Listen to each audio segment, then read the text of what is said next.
நம்ம ஊரை சுற்றி உள்ள கோயில்களை பார்க்கறதுக்கு ஒரு நாள் 2 நாள்லாம் எப்படிங்க பத்தும்? அக்கா பையன் லீவ் இருக்குன்னு சொல்லிட்டு ஞாயிற்றுக்கிழமை வீட்டுக்கு வந்திருந்தான் கும்பகோணத்துக்கு. சரி நம்ம சூரியன் கோயிலேருந்து ஆரம்பிக்கலாம்னு சொல்லிட்டு சூரியன் கோயிலுக்கு போயினோம். போனதுக்கப்புறம் ராகு கோயிலுக்கு போயிட்டோம். ராகு கோயில் போகும்போதே நமக்கு லஞ்ச் டைம் வந்துருச்சு. ஆனால் அங்கே மைக்கில் ஒரு அண்ணன் பேசுகிறாரு பாருங்க, அவரை மீறி இந்த கோயிலில் சாப்பிடாம யாரும் போகவே முடியாதுங்க. கார் நம்பர்ல இருந்து போட்டிருக்க ட்ரெஸ் கலரை சொல்லி வந்து சாப்பிட்டு போங்கன்னு சொல்றாரு.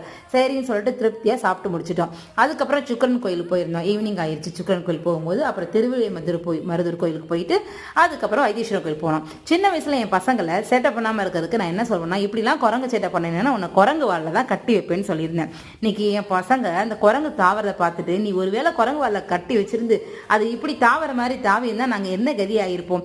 இதையும் உண்மை நான் ஒரு காலத்தை நம்பி இருக்கிறேனே ஐயோ அப்படிங்கிற மாதிரி என் பொண்ணு என்னை பார்த்து சொல்லிக்கிட்டு இருந்தா. இப்படி ஏதாச்சும் உங்க பசங்களை சொல்லி ஏமாத்திருக்கீங்களான்னு சொல்லிட்டு எனக்கு கமெண்ட்ல ஷேர் பண்ணுங்க. வீடியோ பிடிச்சிச்சுன்னா சப்ஸ்கிரைப் பண்ணி சப்போர்ட் பண்ணுங்க. தேங்க்யூ ஃபார் வாட்சிங்.